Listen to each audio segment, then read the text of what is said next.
Le mayat ano, laili kushane. La lengua maya sigue viva.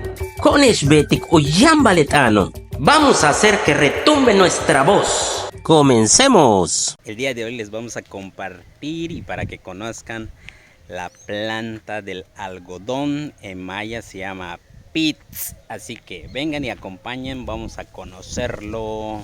Lela hunkul pitz. Uleo obo.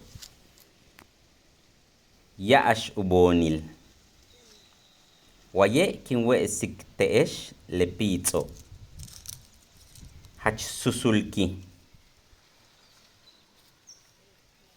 Uboni le pitzo sak. Ulole kan.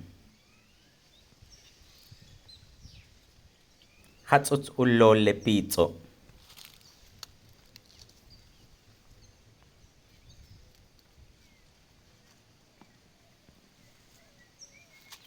Lebish awiliko yabo uyich le pitzo. Lechen wakak uyich le pitzo.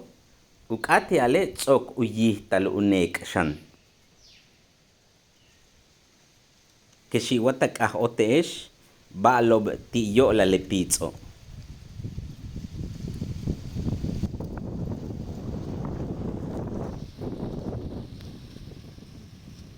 Y recuerden amigos, no se les olvide, suscríbanse a mi canal de YouTube, así en TikTok.